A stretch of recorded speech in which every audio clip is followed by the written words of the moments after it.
तीसरा अध्याय। अर्जुन ने पूछा, हे जनार्दन, यदि आपको तप से तथा कर्म से बुद्धि श्रेष्ठ है तो हे केशव, मुझे इस घोर कर्म में क्यों लगाते हो?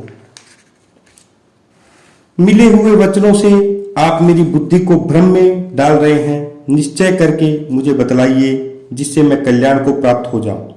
श्री कृष्ण जी बोले, हे निष्पाप अर्जुन, मैं पहले समझा चुका हूं कि इस लोक में दो प्रकार की निष्ठा कही है। एक तो सांख्य वालों को ज्ञान योग और दूसरा योगियों का कर्म योग। कर्मों का प्रारंभ न करने से कोई निष्कर्म नहीं कहलाता और कर्मों का त्याग करके संन्यास करने से ही किसी को सिद्धि नहीं मिल जाती। मनुष्य क्षण भर भी कर्म किए बिना नहीं रह सकता। प्रकृति के गुण ही सब मनुष्य को कुछ न कुछ कर्म करने में लगाते रहते हैं। जो अज्ञानी कर्मेंद्रियों को रोककर आत्मचिंतन करने के बहाने विषयों की चिंता करता है वह पाखंडी मिथ्याचारी कहता है। हे अर्जुन, जो इंद्रियों को मन से दमन कर और विषय में प्रवृत्त न होकर उनसे कार्य लेता है वह कर्म योग का अभ्यास कहता है और श्रेष्ठ कहलाता है।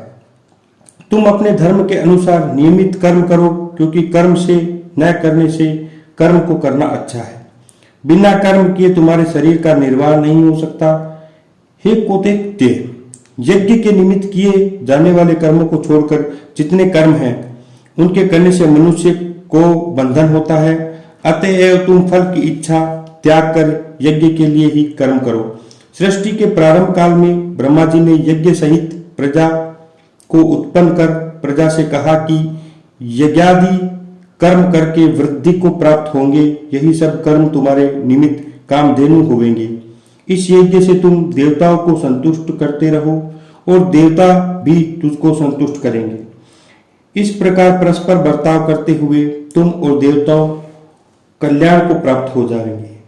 यज्ञ आदि कर्मों से प्रसन्न होकर देवता तुझको इच्छित सुख की सामग्रियां देंगे, परंतु उनके दिए हुए दान को जो बिना उसको भोग लगाए ग्रहण करता है वह चोर है। पंच महायज्ञ करके जो शेष बचा हुआ भोग ग्रहण करते हैं वे सब पापों से मुक्त हो जाते हैं, और जो अपने निमित्त ही अन्न पकाते हैं वे पापी पुरुष पाप को ही भक्षण करते हैं। अन्न से प्राणियों की उत्पत्ति होती है। अन्न मेघ से उत्पन्न होता है और मेघ यज्ञ से बरसता है, और यज्ञ की उत्पत्ति कर्म से होती है। कर्म की उत्पत्ति ब्रह्मा से हुई है और ब्रह्मा अक्षर परमात्मा से। इसी कारण सदा सब पदार्थों में रहने वाला वही ब्रह्मा है। वह सब यज्ञों में प्रस्तुत है। हे पार्थ, इसी प्रकार चलाए हुए कर्म के चक्र के अनुसार जो नहीं चलता है वह पापमय है और उसका जीवन व्यर्थ है। जो पुरुष आत्मा में ही रहता है और आत्मानंद अनुभव से तृप्त रहता है तथा आत्मा से ही संतुष्ट है, उसे कुछ भी कार्य शेष नहीं। वह कोई कर्म करे या न करे उसको कोई प्रयोजन तथा लाभ नहीं, और किसी प्राणी से अपना लाभ कराने की भी उसे कोई आवश्यकता नहीं। इसलिए तुम भी फल की प्राप्ति की इच्छा त्याग कर कर्तव्य पालन करते रहो, क्योंकि फल की इच्छा त्याग कर कर्म करने वाला मनुष्य मोक्ष को प्राप्त होता है। राजा जनक आदि ने भी कर्म सिद्धि पाई है। इसी प्रकार तथा लोक संग्रह को देखते हुए तुझको भी कर्म करना चाहिए। श्रेष्ठ पुरुष जिस दो कर्म का आचरण करता है दूसरे मनुष्य उसी के अनुसार चलते हैं, और वह जिसको प्रामाणिक मानता है उसी को लोग उत्तम मानते हैं। हे पार्थ, मुझे तीनों लोकों में कुछ भी कर्म शेष न रहा और न कोई अप्राप्य वस्तु प्राप्त करनी है, फिर भी मैं कर्म करता ही रहता हूं। यदि हम ही आलस्य रहित होकर कर्मों को नहीं करेंगे तो मनुष्य हर प्रकार से हमारे ही पथ का अनुकरण करेंगे। जो मैं ही कर्म न करूं तो सब लोग भी न करने से नष्ट हो जाएंगे। इससे मैं ही वर्ण संकरों के उत्पन्न करने का हेतु बनकर प्रजा को नष्ट करने वाला समझा जाऊंगा। जिस प्रकार अज्ञानी फल की इच्छा करके कर्म करता है वैसे ही फल की इच्छा न करते हुए ज्ञानी को लोक शिक्षा की इच्छा करते हुए कर्म करना उचित लगता है। कर्म में आसक्त अज्ञानियों की बुद्धि में ज्ञानी भेदभाव उत्पन्न न करें, परंतु आप स्वयं कर्म करता हुआ उनसे भी प्रसन्नतापूर्वक कर्म करावे। हे अर्जुन, सब कर्म प्रकृति के गुणों से ही उत्पन्न होते हैं, परंतु जिनकी बुद्धि अहंकार से भ्रमित है, ऐसे मूर्ख लोग समझते हैं कि हम करता है, परंतु जो गुण और कर्म के विभाग को सच्चा तत्व जानता है वह ज्ञानी है। यह समझकर इसमें आसक्त नहीं होता कि गुणों का यह खेल आपस में हो रहा है। प्रकृति के गुणों से भूले हुए मनुष्य गुण और कर्मों में आसक्त होते हैं। उन अल्पज्ञ मंदों को ज्ञानी पुरुष कर्म मार्ग से चलायमान न करे। हे अर्जुन, आध्यात्म बुद्धि से सब कर्मों को मुझे अर्पण करके कर्म फल की आशा ममता छोड़कर संग्राम करो। जो पुरुष श्रद्धा पूर्वक मेरे वचनों पर दोष दृष्टि न करके मेरे इस मत के अनुसार आचरण करते हैं, वे लोग कर्म बंधन से निश्चय मुक्त हो जाते हैं। और जो अज्ञानी इस मत पर दोष दृष्टि रखते हुए इसको ग्रहण नहीं करते, वे संपूर्ण ज्ञान से रहित है। उनको नष्ट हुआ जानो। ज्ञानी मनुष्य भी अपनी प्रकृति के अनुसार आचरण करता है। जीव मात्र अपने स्वभाव के अनुसार रहते हैं, वहां हट करने से क्या होगा। इंद्रियां और इंद्रियों के विषय में प्रीति और द्वेष दोनों व्यवस्थित है।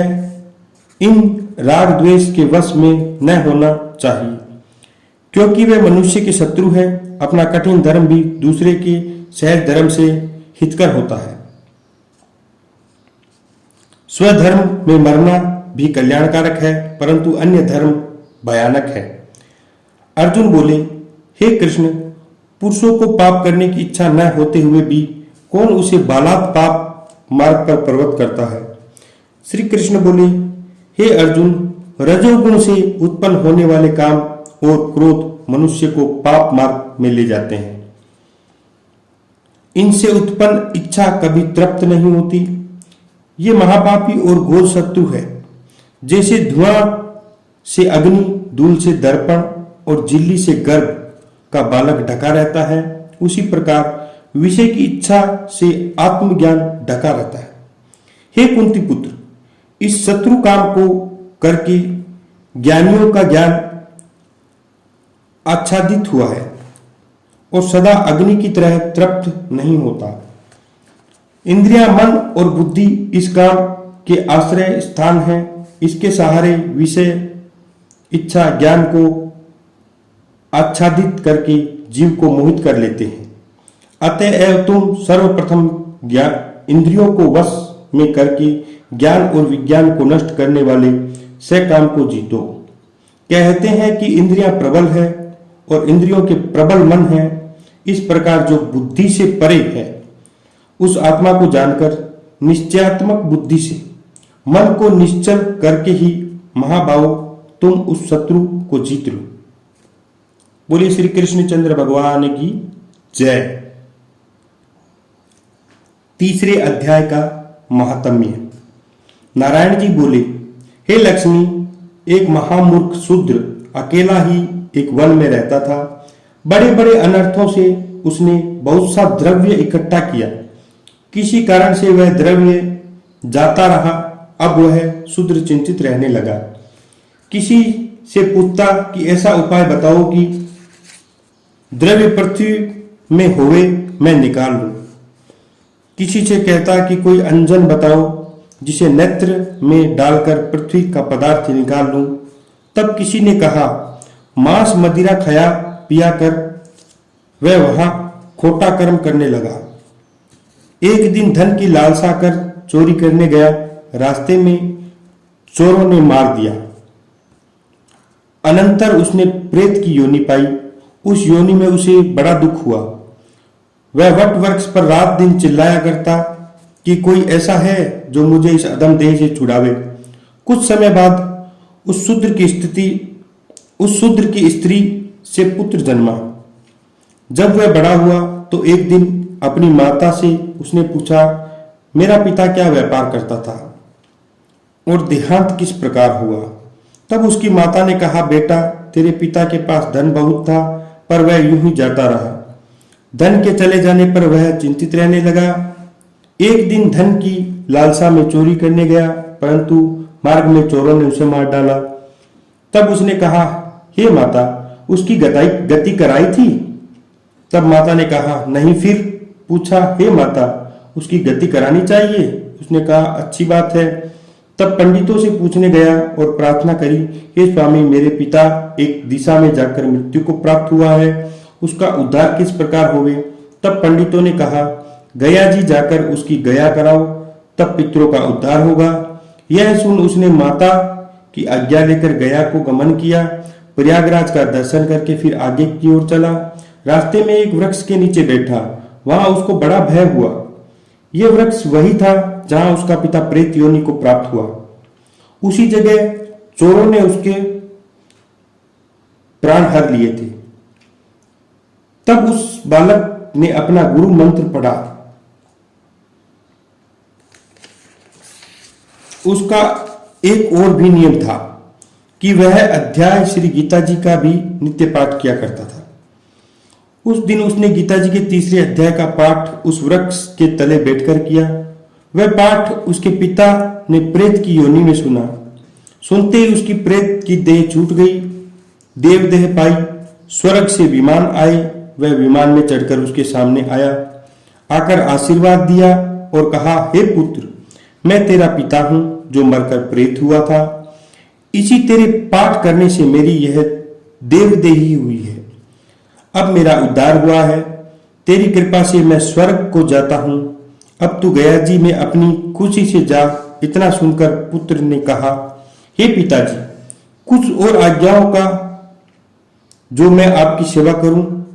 तब उस देवदेही ने कहा, देख, मेरी 7 पीढ़ियां पितृक नरक में पड़ी है। वे बड़ी दुखी हैं।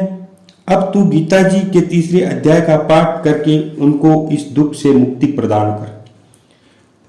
इतना वचन कहकर वह देवदेही स्वर्ग को गया। तब बालक ने कहा, तीसरे अध्याय का पाठ करता हूं, और उसने तीसरे अध्याय का पाठ किया। सब पितरों को पुण्य देकर वैकुंठगामी किया। तब राजा धर्मराज के पास यमदूत ने जाकर कहा, हे राजा, नरक में तो बहुत से लोग नहीं हैं। नरक में तो उजाड़ पड़ी है। जो कई जन्मों के पाप कर्मी थे, उन्हें विमानों से बैठाकर श्री ठाकुर जी के पार्षद ले गए। इतना सुनते ही धर्मराज उठकर श्री नारायण जी के पास गए। वहां जाकर धर्मराज ने हाथ जोड़कर कहा, हे त्रिलोकीनाथ, जो जीव जन्मांतर के पापी हैं, विमानों पर चढ़ के बैकुंठ को चले गए, तब नरक में यातना भोगने का दंड किसको देवें? तब श्री नारायण जी ने बहुत प्रसन्न होकर कहा, हे धर्मराज, तू दुखी मत हो। तू अपने मन में बुरा न मान। तुझसे एक वृत्तांत कहता हूं, सो स्मरण कर। ये जो जीव पापी थे, इनका कोई पिछला धर्म उदय हुआ है। उस अपने धर्म द्वारा कई महापापी वैकुंठ को गए हैं। और यह एक आज्ञा मैं तुझे देता हूं, जो जीव गीता जी का पाठ करे या सुने, या कोई किसी को पाठ किए का फल दान करे, उस जीवों को तू कभी नरक न देना। इतनी सुनकर धर्मराज अपनी पुरी को आए। आकर अपने यमदूतों को बुलाकर कहा, हे यमदूतों, जो प्राणी गीता जी का पाठ करे अथवा स्मरण करे या पाठ किए का किसी को पुण्य देवे, उस प्राणी को तुम कभी नरक में मत डालना। जो जीव श्री गीता जी का पाठ करे या स्मरण करे, उसका फल कहां तक कहने में नहीं आ सकता। तब नारायण जी ने कहा, हे लक्ष्मी, ये तीसरे अध्याय का जो फल है, मैंने तेरे लिए कहा है, सो तूने सुना है। बोलिए श्री कृष्णचंद्र भगवान की जय।